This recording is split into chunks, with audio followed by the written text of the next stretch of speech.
Hello, magandang umaga sa ating lahat. May umpisa na tayo ngayon alaga ng native pig. So, itong style na ito ay karaang style. So, ito ay yung karaang style kung saan tinatali natin yung ating alaga sa mga lilim ng puno. Especially ito ngayon ay puno ng mangga. Ito po yung nakuha ko sa bukid ng Senator Ninoy Aquino or Colaman Municipality dito sa Sultan Kudarat. Ito po yung nakuha ko. So meron din kasama pero mistiso na rin siya. Ito. So, malaki-laki na rin ito sa 2 buwan kong pag-aalaga dito sa kanila. So pinapakain ko lang sila ng saging kasi mura-mura yung saging po dito sa amin, kaya yun palaging pinapakain ko at saka darak. So ito yung naluto na saging, yan. Ito po yung naluto natin. So murang-mura po lang yung isang sako. Before, the other month siguro yung presyo ng isang sako is only 70 pesos, pero sa ngayon nagmahal na rin, 150. So mga supply and demand siguro, marami sigurong gustong kumuha ng or magkaroon ng saging para ipakain sa mga alaga. So maganda rin kasi yan, kinakain na rin dito ng mga alaga naming manok. So itong mga alaga kong manok dito ay hindi ko na sinasadyang pinapakain. Nakiki-share na lang po sila dito sa alaga nating mga baboy. So ito po siya. Yan, maganang-magana kasi may darak din po ito. May future plan din ako dito na gumawa ng kanilang swimming pool kasi meron din silang wallowing pool dito. Kasi andun po yung aking swimming pool. So andyan po sila. Naliligo yung mga bata doon. So ito yung nagsisilbing wallowing pool. So depende na lang sa baboy kung anong gusto niya, maligo or hindi. So nakadepende sa desisyon ng baboy kung siya ay maliligo o hindi. Ito medyo malayo, pinapalapit ko din minsan sa tubig para magkaroon ng access sa tubig kung gusto niya maligo.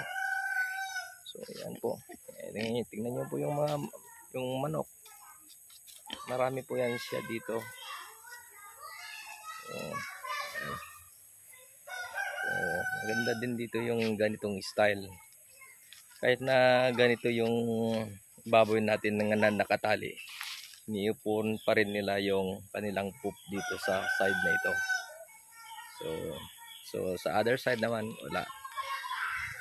So yung place natin dito ay puno ng nyug ang nandito. So, halos yan po, puno ng nyug.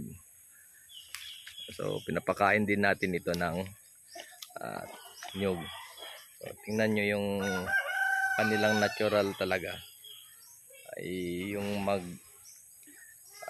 dig talaga sa lupa yung kanilang natural. Ayan.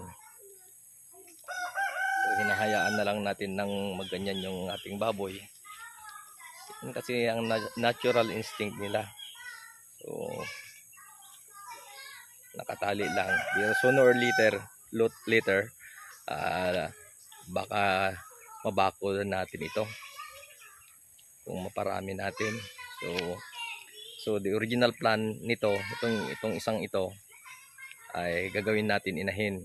So dagdagan pa natin konti ng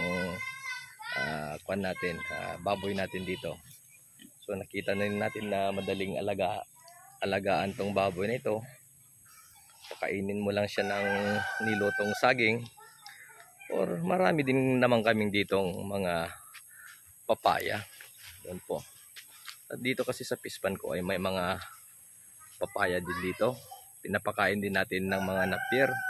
May mga napier na nakapalibot din dito sa ating fish pan. Yan po. At meron din pong tayong mga gabi. Yung gabi natin ay inuulam natin. So, binibigyan din natin yung mga alaga natin. May mga alaga rin tayo may mga tanim din tayong Madre de Agua. So, ito yung mga marami tayong tinatanim dito para sa mga alaga nating native pig. So, nakakain na siya. Relax na siya. So, sa mga nagtatanong bakit walang silong, sumisilong naman siya po dito sa ating kulungan ng manok. Yung isa doon ay tinalagay din natin dito sa silong kung maggabi na. So ito yan sila. So nagiging proteksyon ng mga ito kapag gabi ay nilalagyan natin ng isang katol. Isang magdamag na yun na katol para naman makasurvive sila sa magdamag na malamok na gabi. Yan. So, yung mga pinapakain natin, malapit lang natin may mga access tayo. Andyan po yung Madre de Agua. May mga napier na rin po dito.